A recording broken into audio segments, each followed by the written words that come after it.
Position डाल दो वो बताओ भाई।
हेलो। हेलो।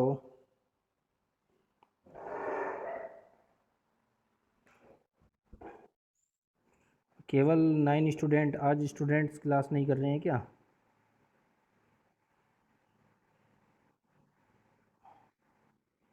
आज तो बहुत ही ख़राब है अटेंडेंस। तो 10 ही की अटेंडेंस लगी केवल।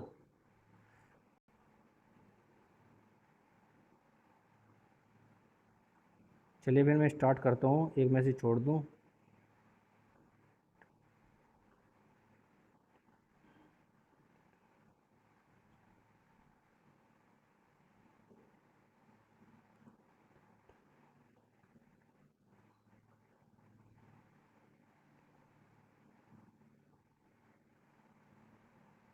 चलिए हम क्लास स्टार्ट करते हैं, क्योंकि काफ़ी टाइम हो चुका है देखते हुए उनको। तो जो स्क्रीन है वो मैं शेयर करता हूँ। आज का जो मेरा टॉपिक है वो है estimating and costing, unit third है और फाइनेंशियल मैनेजमेंट में से। उसके एमसीक्यू क्वेश्चंस हैं, वेरी इंपॉर्टेंट है, नेट से लिए हुए हैं मैंने इनको सभी क्वेश्चंस को। काफ़ी क्वेश्चंस हैं, 2 सीरीज में क्वेश्चंस कंप्लीट हो जाएंगे, लेकिन इम्पोर्टेंट क्वेश्चंस हैं जो एग्ज़ाम में आ सकते हैं। चलिए देखते हैं। फर्स्ट क्वेश्चन है, the main objective of an enterprise is. जो इंटरप्राइज का मेन ऑब्जेक्टिव क्या होता है?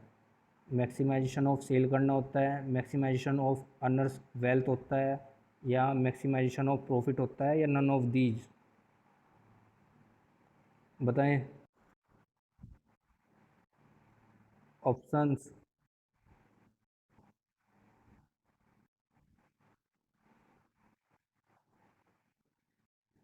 स्टूडेंट ऑप्शंस बताइए। Main objective of enterprise. Answers है B, maximisation of sale. Maximisation of sale इसमें गलती से लिखा गया हुआ, ऑप्शन नंबर ए सही है, मैक्सिमाइजेशन ऑफ सेल। जो इंटरप्राइज होता है उसका मेन ऑब्जेक्टिव होता है मैक्सिमाइजेशन ऑफ सेल, कि ज़्यादा से ज़्यादा सेल हो उसके प्रोडक्ट की, उसके गुड्स की। ठीक है। Question number 2, which one is not an important objective of financial management? कौन सा फाइनेंशियल मैनेजमेंट का इम्पोर्टेंट ऑब्जेक्टिव नहीं होता है इनमें से एक? Profit maximisation, wealth maximisation, value maximisation, या मैक्सिमाइजेशन ऑफ सोशल बेनिफिट्स? ये मैंने क्वेश्चन पढ़ा चुका हूँ। जब थ्योरेटिकल आपको पढ़ा रहा था फाइनेंशियल मैनेजमेंट, वहाँ मैंने पढ़ाया था प्रॉफिट मैक्सिमाइजेशन और वेल्थ मैक्सिमाइजेशन। चलिए बताइए इसका आंसर्स। इनमें से कौन सा ऑब्जेक्टिव नहीं होता फाइनेंशियल मैनेजमेंट का? बताइए स्टूडेंट्स, टाइम फिनिश होने वाला है। आप लोग भी इंटरेस्टेड नहीं है क्या आज की क्लासेस में? आंसर्स भी नहीं। ए, आपको मैं बता देता हूँ, मैंने तो इसका आंसर्स आपको पहले ही बता दिया था कि प्रॉफिट मैक्सिमाइजेशन वेल्थ मैक्सिमाइजेशन तो होता ही है, उसके साथ साथ मैंने आपको और इसके अलावा भी ऑब्जेक्टिव बताए थे कि वैल्यू मैक्सिमाइजेशन भी होता है। सोशल बेनिफिट्स के लिए कभी भी फाइनेंशियल मैनेजमेंट नहीं किया जाता। सोशल बेनिफिट्स के लिए कभी भी मैक्सिमाइजेशन नहीं किया जाता, कभी भी उसका ऑब्जेक्टिव, कभी भी उसका उद्देश्य नहीं होता कि सोशल बेनिफिट्स कमाई जाए। चलिए third question, which one refer to cash inflow under pay back period method? तो कौन सा में रिफ़र करेगा कि inflow under pay back period method? Cash flow before descriptions and taxes, cash flow after, इसमें आफ्टर है, descriptions and taxes, cash flow after descriptions but before taxes, और cash flow before description and after taxes. कि जो आपका cash flow है वो किसी भी टैक्स से पहले आपका कैश फ्लो हो जाए या बाद में हो, या डिप्रिसिएशन पहले हो जा लेकिन टैक्स बाद में लगे, या डिप्रिसिएशन पहले हो जा और टैक्स बाद में लगे। तो इस तरह से आपके ये मीनिंग्स हैं इनके 4 ऑप्शंस के। टाइम स्टार्ट होता है, बताइए।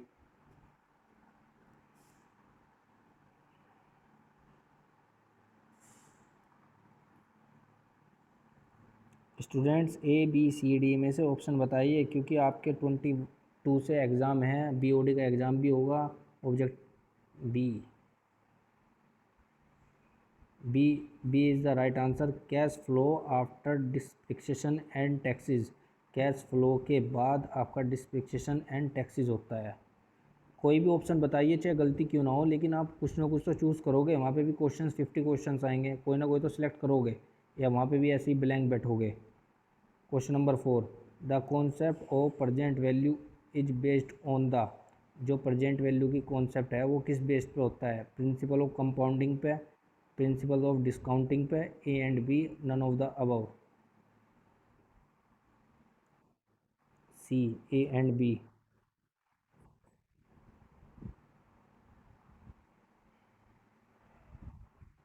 सी बता रहे हैं, सी, ए एंड बी। चलिए देखते हैं इसका आंसर। मुझे कुछ गलती से लग रहा है। इसका आंसर है principle of discounting. Discounting page पे करता है प्रेजेंट वैल्यू पे। Questions, cost of capital from all the source of fund is called. Way cost of capital from, जब बहुत सारे सोर्सेज से उसके पास फंड इकट्ठा हो जाता है, उस कॉस्ट ऑफ कैपिटल को क्या कहते हैं हम? जब बहुत सारे सोर्सेज के बाद फंड इकट्ठा हो जाता है, उस कॉस्ट को क्या कहते हैं हम? स्पेसिफिक कॉस्ट कहते हैं, कंपोजिट कॉस्ट कहते हैं, इम्प्लिसिटी कॉस्ट कहते हैं, या सिंपल एवरेज कॉस्ट कहते हैं? बताइए इसका answer. B, composite cost. B, composite cost. C, implicit cost बताया इन्होंने। C, implicit cost.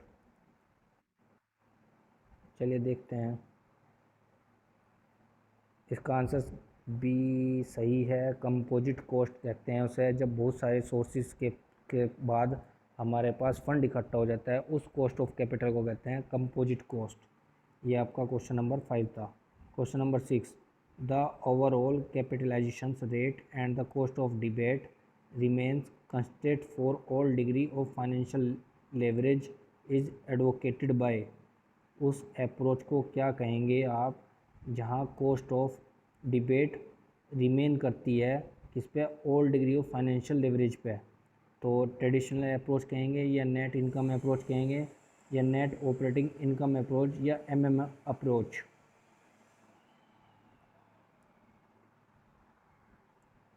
Option number A B C D, जल्दी बताइए। D, MM approach. सी बताया, C, net operating income approach. Option number C इसका बिल्कुल सही है, कि जिसने भी सी बताया कि जितनी भी ओवरऑल आप कैपिटलाइजेशन कर रहे हैं उसकी रेट और कॉस्ट ऑफ डिबेट रिमेन की जो है, उन सभी का जो फाइनेंशियल लिवरेज होता है वो नेट ऑपरेटिंग इनकम से डिपेंड करता है, उससे जुड़ा रहता है। अब आता है फर्स्ट क्वेश्चन। ये हिंदी में भी हैं, आप इनका आसानी से आंसर दे सकते हैं। एस्टिमेटिंग एंड कॉस्टिंग के ये आंसर्स हैं, बजट किससे लिए गए हैं मैंने, कि an item remain fixed any type of budget, what are those item. मैं थोड़ा सा और जूम कर देता हूँ जिससे आपको सही दिखाई दे। An item remain fixed any type of budget, what are those items. किसी भी प्रकार के बजट में एक आइटम निश्चित रहता है, वह कौन सा आइटम रहता है? वह कौन सा है? धन है, पीरियड है, लेबर नंबर है, या प्रॉफिट है? बताइए। ए, मनी। बताइए, हिंदी में पढ़ के बता सकते हैं, किसी भी प्रकार के बजट में एक आइटम निश्चित रहता है, वो कौन सा होता है? बताइए अपनी। इसका तो सिंपल आंसर है बी। इसका सही है, उसका काल, मतलब उसके कितने टाइम तक उसका आइटम का टाइम पीरियड्स दिया गया है फिक्स्ड रिमेन के लिए। अब ये कनेक्ट नहीं हो रहा है इनको, सभी तो कनेक्ट हैं। The remain objective of budget, budget का प्रमुख उद्देश्य क्या है? उत्पादन करना, मतलब कंट्रोल ऑफ प्रोडक्शंस, जो हम प्रोडक्शन कर रहे हैं उस पर कंट्रोल करना। टू कंट्रोल प्रोडक्ट क्वालिटी, जो हम प्रोडक्ट बना रहे उसकी क्वालिटी चेक करना, कंट्रोल करना, उस पर नियंत्रण रखना। To control the market price, बाजार भाव पर नियंत्रण करना। टू कंट्रोल एक्सपेंसेस, खर्चों पर नियंत्रण करना। बताइए। बजट का मुख्य उद्देश्य बी, डी, खर्चों पर नियंत्रण करना, टू कंट्रोल एक्सपेंसेस। सही लग रहा है मुझे आंसर, बिल्कुल सही। टू कंट्रोल एक्सपेंसेस, बजट का मेन उद्देश्य होता है कि खर्चों पर नियंत्रण करा जाए, इसीलिए बजट बनाए जाते हैं, अलग अलग बजट बनाए जाते हैं कि भाई आप मार्केटिंग के लिए इतना लगाओगे, मशीनरी के लिए इतना लगाओगे, लेबर के लिए इतना लगाओगे, क्योंकि आपको एक बजट दे दिया, आप इसके अलावा और ज़्यादा खर्चे नहीं कर सकते। चलिए third question, economic expressions of activity for a certain time frame in an industry is called। किसी उद्योग में एक निश्चित समय के लिए एक्टिविटीज़ की आर्थिक अभिव्यक्ति को क्या कहते हैं? टाइम स्टार्ट, बजट कहते हैं, फाइनेंशियल प्लानिंग कहते हैं, मनी लीज कहते हैं, या फाइनेंशियल अप्रेहल्स कहते हैं? बताओ, सिंपल है तो।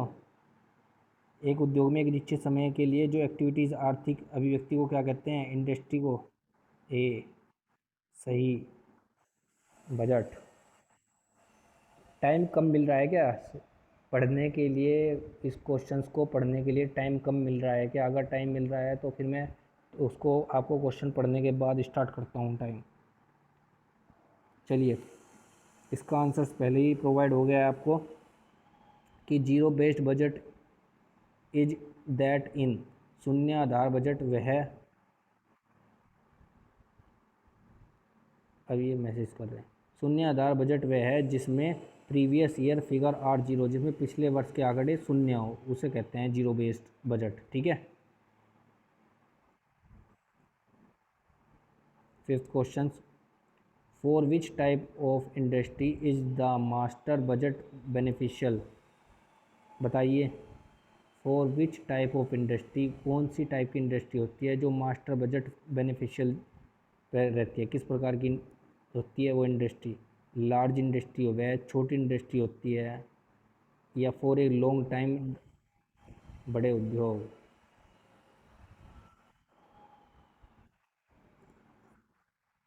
डी, सभी प्रकार के उद्योग होते हैं, ऑल टाइप ऑफ इंडस्ट्रीज़ कहा है इन्होंने, जो बजट फाइनेंशियल्स के लिए होती हैं। चलिए देखते हैं, वो होती हैं लार्ज इंडस्ट्री। जिसने भी ए बताया उनका बिल्कुल सही है आंसर। बड़े उद्योग होते हैं जो मास्टर बजट बेनिफिशियल लेकर चलते हैं, तो उस टाइप की इंडस्ट्री को लार्ज इंडस्ट्री कहते हैं, बड़े उद्योग कहते हैं। Question number 6, income, the main objective of expenses controls. जो आय है वो क्या मुख्य उद्देश्य होता है किसी भी कंट्रोल एक्सपेंसेस का? परफॉर्मेंस कंट्रोल करी जाए, या प्लानिंग करी जाए, या कोऑर्डिनेट किया जाए, या ऊपर जितने भी दे रखे हैं सभी के सभी इससे संबंधित है? D, to establish relationship in above A and B and C. ये तीनों ही रिलेटेड हैं, सभी बता रहे हैं कि ये तीनों ही रिलेटेड हैं इनकम से। एक्सपेंसेस कंट्रोल्स इनकम के अंदर ये तीनों ही डिपेंड करते हैं। और कोई बताइए, कोई आंसर हो किसी का? बिल्कुल डी ही है इसका answer. Question number 7, to predicate price stability and decide the competition strategy of a company for ensuring year which one of the following is necessary? Costing, estimate, budgeting and budget. अच्छे से ध्यान से पढ़ लीजिए, फिर मैं अपना टाइम स्टार्ट करता हूँ। To predicate price stability and decide the competition strategy of a company for insuring year, मतलब उस साल में जो कंपनी ने इस्टेब्लिश करा या जो कंपनी ने स्ट्रेटजी अपनाई है उसको प्रोडक्ट को फाइनल ले जाने तक के लिए, तो वो क्या ज़रूरत है, क्या ज़रूरी है उस कंपनी के लिए? कॉस्टिंग है, एस्टीमेट करना है, या बजटिंग करना है, या बजट करना है? टाइम स्टार्ट करते हैं। Budgeting.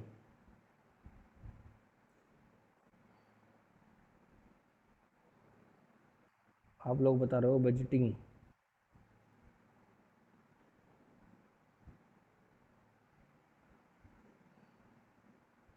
Budgeting is the right answer of question number 7 का सी आंसर बिल्कुल सही है। Question number 8, among the following which one should be used to analyze the individual item of expenditure? Cost control, budgetary control, estimating and economic study। वगैरह among the flowing ये सारे आपको नीचे दिए हुए हैं। Which one should be used, इनमें से एक यूज करा जाता है। Analyse the individual item of expenditure, इनमें से एक आइटम को खर्च करने के लिए एनालाइज किया जाता है। किसको? इनमें से जो एक नीचे जो आइटम दे रखे हैं बहुत सारे खर्चों के लिए इंडिविजुअली यूज करा जाता है, एनालाइज किया जाता है। कॉस्ट कंट्रोल के लिए, बजटरी कंट्रोल के लिए, एस्टिमेटिंग के लिए, इकोनॉमिक स्टडी के लिए। बताइए।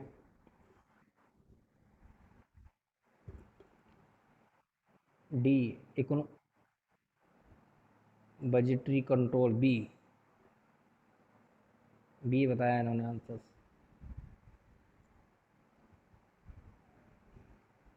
B is the right answer. Budgetary control वो जो आइटम है, कौन सा आइटम है वो बजटरी कंट्रोल है जिसमें individually items of expenditure. Question number 9, one of the characteristic of budget is that it provides an authority to express target in financial terms, project the summary of past performance और provide a development plans for future। बताइए। Budget की इनमें से एक क्या characteristics है? Be target in financial term. और कोई? D development plan for futures. बिल्कुल सही था जिसने बी बताया था, target in financial term. Budget से जो रिलेटेड है वो टारगेट लिया जाता है कि फाइनेंशियल टर्म कितना है, फाइनेंशियल टर्म में टारगेट कितना है, उसका सबसे लास्ट स्टेज क्या है। Question number 10, the type of budget which does not take into account any changes that may occur during the budget period. उसको फिक्स्ड बजट कहते हैं, वेरिएबल बजट कहते हैं, या मास्टर बजट कहते हैं, जीरो बजट कहते हैं। टाइप ऑफ बजट ये पूछ रहा कौन सा बजट है जो अकाउंट एनी चेंजेस, यदि हम अकाउंट में कोई भी चेंज किए बगैर, में ओकर ड्यूरिंग द बजट पीरियड, अगर हम उसके बजट पीरियड्स को बिन को मतलब देख रहे हैं बिना किसी अकाउंट में चेंज किए हुए, तो उस बजट को हम क्या कहते हैं? फिक्स्ड बजट कहते हैं, वेरिएबल बजट कहते हैं, या जीरो बजट कहते हैं।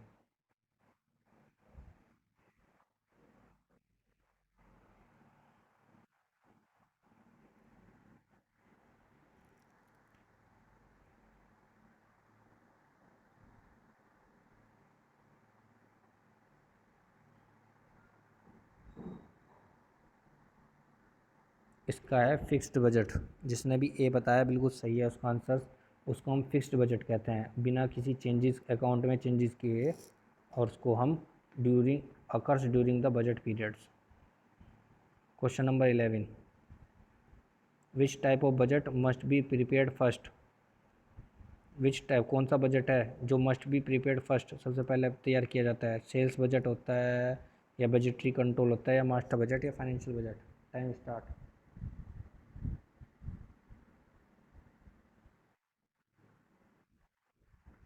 Financial budget.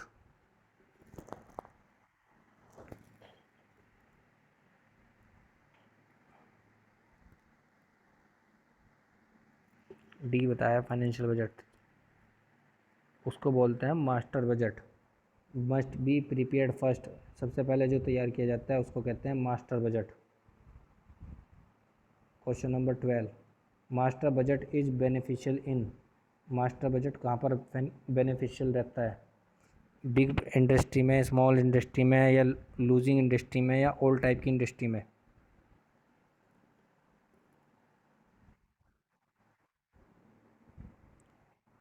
सी। किसी ने सी, किसी ने D. All type. Master budget is beneficials in ये होते हैं बिग बिग इंडस्ट्रीज़ में। जो मास्टर बजट होता है वो कहाँ पे यूज किया जाता है? बिग इंडस्ट्रीज़ में यूज किया जाता है, उनके अकाउंट्स को, उनके बजट्स को देखने के लिए। 21, it is it is said to calculate the possible expenditure incurred in the manufacture of a object। किसी वस्तु के निर्माण में होने वाले संभावित खर्चे की गणना करने को क्या कहते हैं?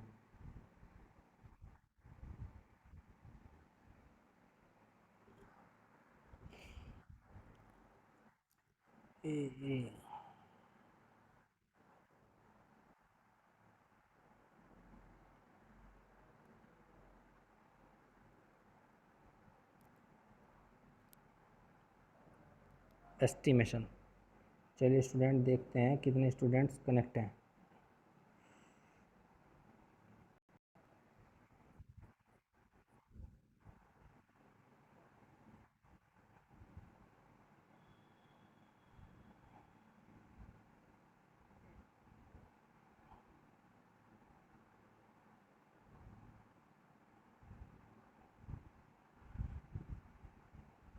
अभी स्टूडेंट्स मैसेज कर रही थी, देखते हैं।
ये क्वेश्चन था जिसमें आप लोग बता रहे थे कि सर सी आ रहा है, लेकिन इसका जो बिल्कुल सही आंसर है वो एस्टिमेशन है।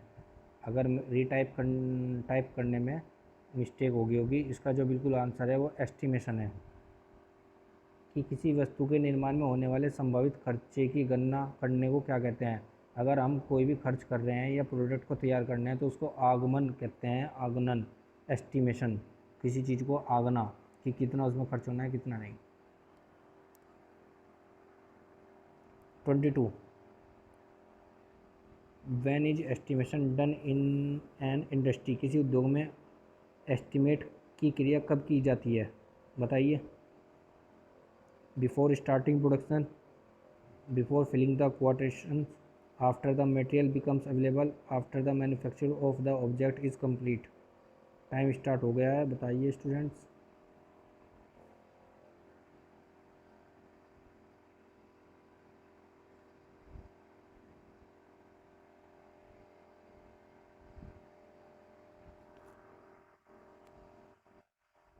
सी, बिफोर फिलिंग द quotations। आपका option number B is the right सही है कि कोटेशन भरने से पहले एस्टिमेट किया जाता है इंडस्ट्री को। Estimation done in an industry, उसका पहले ही अनुमान लगा लिया जाता है, कोटेशंस करने से पहले ही, फिलिंग करने से पहले ही। Question number 23, the time taken to regenerate the cutting tool is called. कटाई औजार को पुनः धार बनाने में लगा समय कहलाता है। ये आपके फील्ड से नहीं है, इसका आंसर मैं डायरेक्ट ही बता देता हूँ। बैच ओवर हेड टाइम कहते हैं उसे। ठीक है, इस तरह से 23 क्वेश्चंस आपने कर लिए हैं और अभी इसके बाद 10 क्वेश्चंस हो रहे हैं।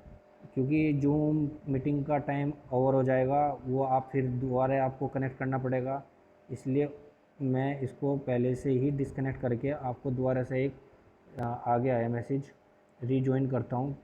ठीक है, अभी आपको दोबारा से रीजॉइन करना पड़ेगा। मैं आपको फिर करता हूँ। ठीक है।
चलिए स्टूडेंट स्टार्ट करते हैं, बाकी के जो क्वेश्चंस हैं उसके बाद हम अपनी जो अटेंडेंस है वो ले लेते हैं।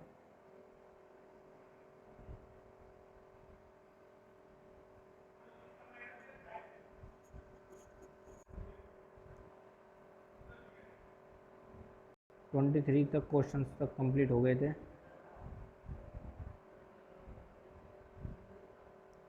ये आपके क्वेश्चंस नहीं था इसलिए मैंने इसका आंसर्स बता दिया था। फोर्थ क्वेश्चन आता है, इसका आंसर्स आप देंगे। Capital budgeting is related to, capital budgeting is related to long term assets, short term assets, long term and short term assets, fixed assets. Time start होता है, बताइए। जो कैपिटल बजट होता है वो किससे रिलेटेड होता है? हेलो स्टूडेंट्स, आंसर बताइए।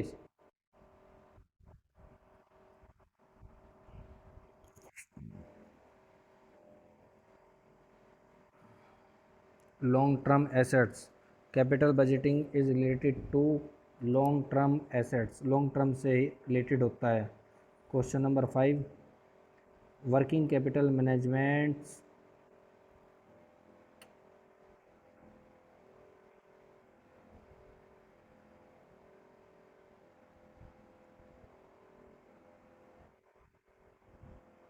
अभी मैसेज करते रहेंगे सर, कनेक्ट नहीं हुआ, कनेक्ट नहीं हुआ।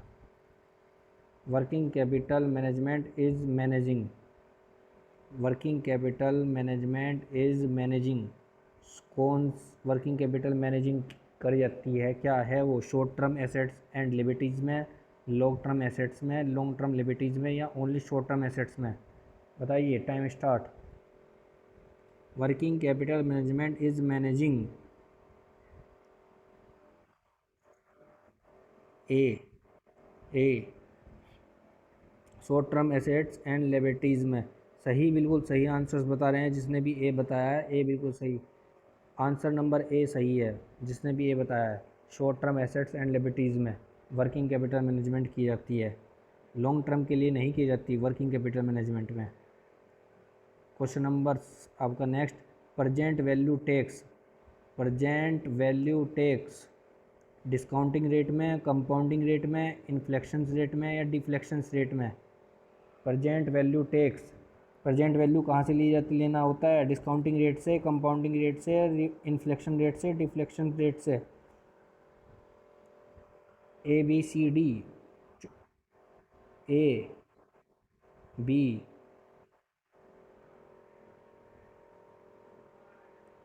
ए बिल्कुल सही आंसर है, डिस्काउंटिंग रेट से, डिस्काउंटिंग रेट से प्रेजेंट वैल्यू ली जाती है। Financial decision involve, financial decision involve students, financial decision कहाँ पर इन्वॉल्व रहता है हमारा? फाइनेंसिंग कैश डिसीजन से, या इन्वेस्टमेंट सेल डिसीजन से, या इन्वेस्टमेंट और फाइनेंशियल और डिविडेंड डिसीजन तीनों से, या option number D investment dividend decision से?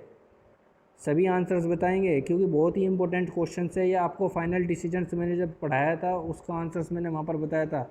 मैं अपना टाइम स्टार्ट कर रहा हूँ अभी।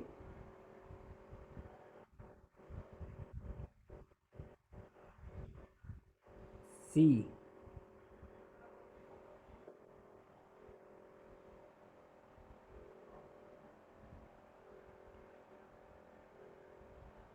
सी आंसर्स बताया है, जबकि गलत आंसर्स हैं। वहाँ पर मैंने बताया था कि जो आपके फाइनेंसिंग कैश डिसीजंस है वो आपका फाइनेंशियल डिसीजन के अंदर इन्वॉल्व रहता है, ना कि इन्वेस्टमेंट और ना कि डिविडेंड डिसीजंस। वहाँ मैंने आपको दो टाइप के बताए थे, आपको एक तो फाइनेंशियल डिसीजन बताया था, एक आपको बताया था डिविडेंड डिसीजंस। तो यहाँ तो आपकी बात जो फाइनेंशियल डिसीजन की बात हो रही है, यहाँ तो डिविडेंड तो आएगा ही नहीं। और सेकंड ये कि इन्वेस्टमेंट सेल डिसीजंस नहीं था इसमें इन्वॉल्व, केवल फाइनेंशियल में फाइनेंसिंग कैश डिसीजन ही इन्वॉल्व रहेगा। चलिए नेक्स्ट देखते हैं।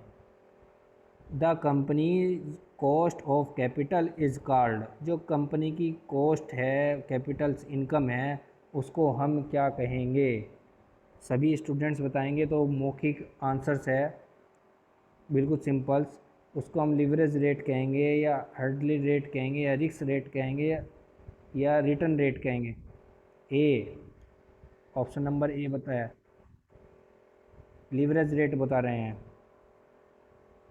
बी भी बता रहे हैं, बताएं और भी answers.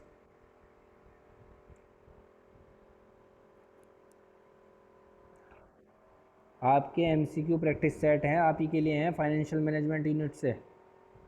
Leverage rate, leverage rate जिसने बताया बिल्कुल सही आंसर्स है कि जो कंपनीज की कॉस्ट है वो इनकम है, उसको हम क्या कहेंगे? लिवरेज रेट कहते हैं, लिवरेज रेट कहलाती है वो। चलिए next, market value of cost of capital is decided by, market value अगर आपको किसी भी Capitals, market value of the cost of capital जो आपने कमाया है और उसकी मार्केट वैल्यू डिसाइड करनी है, आप किससे करोगे?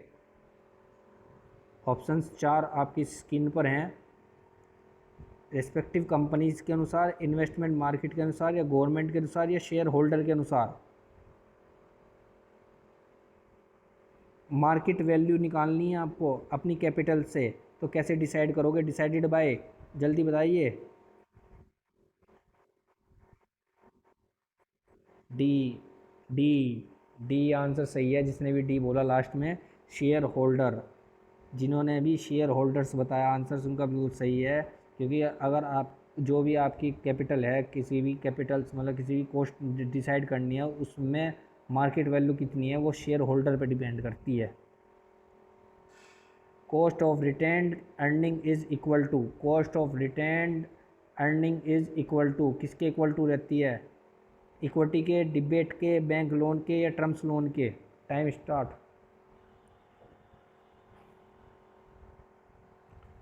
जल्दी बताइए, 50% टाइम जा चुका है, जल्दी से 10 सेकंड बचे हैं टाइम की। बी,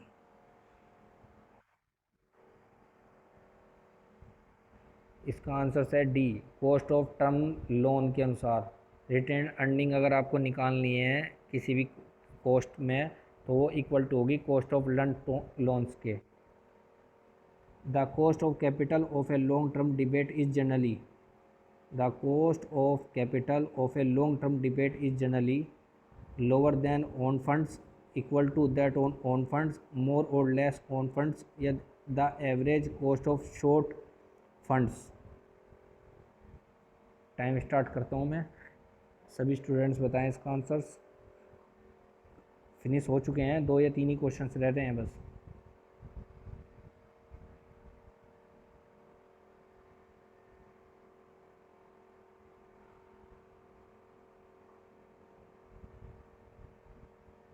उसका होता है lower than own funds, lower than own funds. Last question, fixed cost per unit, fixed cost per unit क्या होता है? Does not change with volume of productions, B flexible according to the rate of interest, change according to volume of productions, not retain remains constants. Time start. कि कोई भी change नहीं होगी आपके productions में, उसको फिक्स्ड कॉस्ट पर यूनिट कहते हैं। या flexible according to the rate, flexible किया जाता है इंटरेस्ट पर। या change according to the volume of productions. अब 2 इसमें ऑप्शंस आपके सेम लग रहे हैं, चाहे तो चेंज होगा चाहे चेंज नहीं होगा। बताइए ए और सी में से कौन सा आंसर सही है? बताओ, 2 मैंने हटा दिए हैं। ए, ए बिल्कुल सही आंसर है। स्टूडेंट्स, इस तरह के क्वेश्चंस आपको मिलेंगे। आप इनमें जो ऑप्शन है, जैसे आपको अगर ना पता लगे कि 4 में से कौन सा आंसर सही है, फिर आप इन जो ऑप्शंस हैं इन्हें रिमूव करना सीखें। जैसे मैंने आपको अभी एकदम रिमूव कर बताया कि ऑप्शन नंबर बी और डी को मैंने हटा दिया, क्योंकि does not change with volume of production, change according to the volume of production, ये दोनों बिल्कुल सेम है, तो इन दोनों में से एक ज़रूर होगा। तो इस तरह से आप ऑप्शंस को रिमूव करना सीखें। आगे के लिए एग्ज़ाम में भी आपको बेनिफिट्स हैं और इस एग्ज़ाम में भी आपको बेनिफिट्स मिलेगा। इस तरह से आपके कंप्लीट क्वेश्चंस 30 क्वेश्चंस मैंने इस वीडियो में करा दिए हैं। चलिए अब देखते हैं कौन कौन प्रेजेंट हैं। हाँ जी बताइए।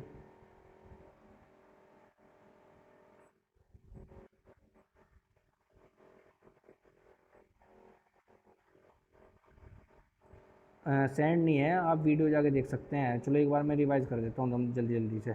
जिसने देखी होगी तो वो देख लेगा दोबारा से, जिसने नहीं देखी वो दोबारा से देखो। हाँ, मैं केवल आप आंसर्स बता सकते हैं। इसके जो 1/4 ब्लॉक पे आंसर्स आएगा। The main objective of enterprise is, time start. इसका आंसर है मैक्सिमाइजेशन ऑफ सेल। आप ए बी सी में से जल्दी से बोलेंगे, ठीक है? Which one is not an, A नहीं था इसका, देख ले। चलो देखते हैं, ये कह रहा है नोट, बोल रहा है note, note N important objective. ये क्वेश्चंस मैंने आपको समझाया भी था। आप क्वेश्चन नंबर 2 का आंसर बताइए। नहीं बता पा रहे हैं। D, third. चलिए इसका स्क्रीनशॉट लेना चाहते हैं आप, थर्ड का ले लीजिए। Third, which one refers to cash inflow under pay back period method? बताइए। Time start. बी, कि cash flow after depression and taxes. B. Fourth, the concept of present value is based on the concept. C. देख लियो student, C सही। C. A principle of compounding इसका बिल्कुल सही answer था। Discounting, discounting था, principle of discounting. ये important question है, इसमें आप कंफ्यूज होंगे बहुत।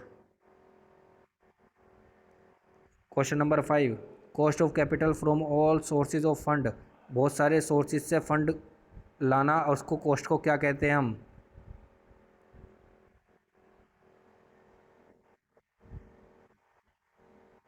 Composite cost.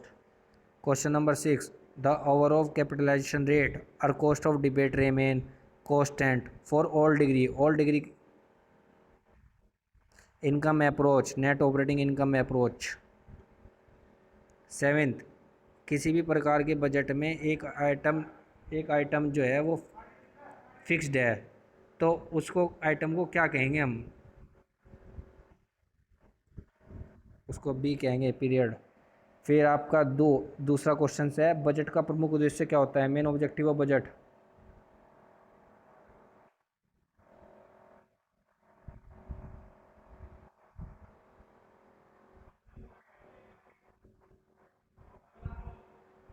Economic expression of activities for a certain time in A industry is called.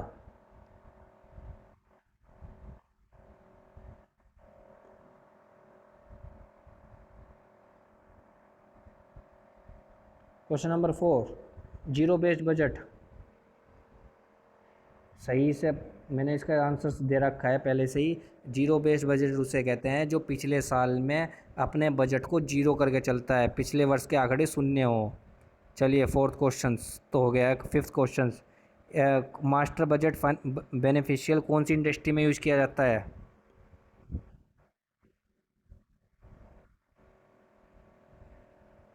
बड़े उद्योगों में, लार्ज इंडस्ट्री में। Question number 6, income the main objective expenses control. ये जो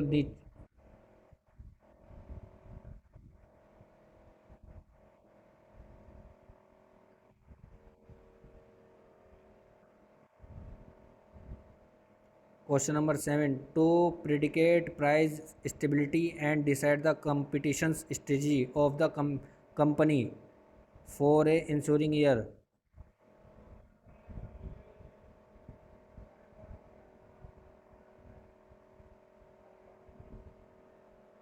अमंग द फॉलोइंग, ये नीचे दिए हुए हैं, which one should be use analyse the individual item of expenditure.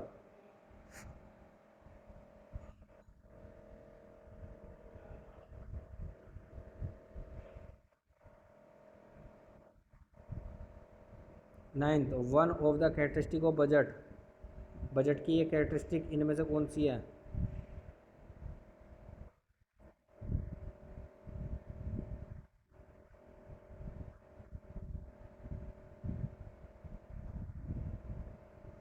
The type of budget which does not into account any changes that में ओकर during the budget period.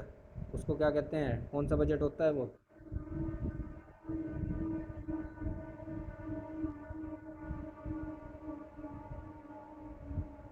उसको कहते हैं फिक्स्ड बजट। 11वां question, which type of budget must be prepared first. सबसे पहले कौन सा बजट तैयार हो जाता है?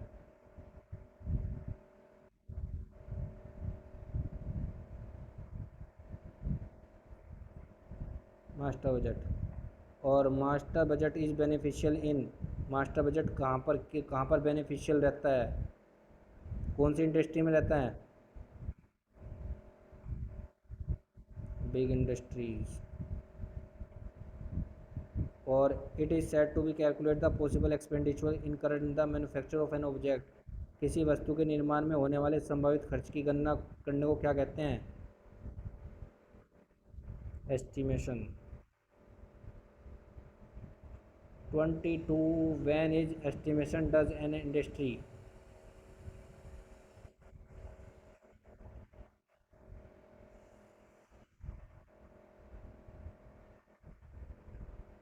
और 23वां क्वेश्चन आपके बैच से नहीं है, आपके उससे कोर्स से नहीं है, फोर्थ से मैंने कराई दिए थे, सभी के हो गए होंगे फोर्थ से।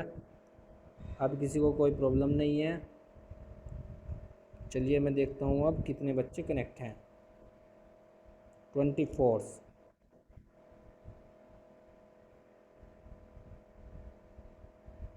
24 स्टूडेंट्स कनेक्ट हैं। मैं इसका स्क्रीनशॉट ले लेता हूँ। एक बार नाम बोल देता हूँ, यही है ना, वंदना, ज्योति राजपूत, मोनिका तिलक, आकांक्षा वैष्णवी है, अनुराधा है, और आरिशा भी है, और आरती देवी, और दिव्या राघव, हिमांशु पाल, किरण, मिथिलेश चौहान, और नेहा गांगवर, निशु, पूनम, प्रियंका, रश्मि।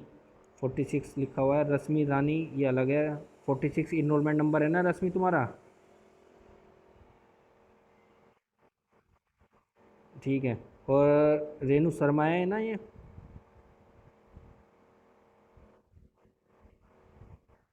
रेणु शर्मा, ये रेणु राजपूत, साक्षी, और आबरा, और शिवानी। शिवानी ये कौन रोल इनरोलमेंट नंबर शिवानी? 41, ठीक है। मैं भी स्क्रीनशॉट ले लेता हूँ। अभी कोई इधर उधर मत करना, अपने सब अनम्यूट कीजिए।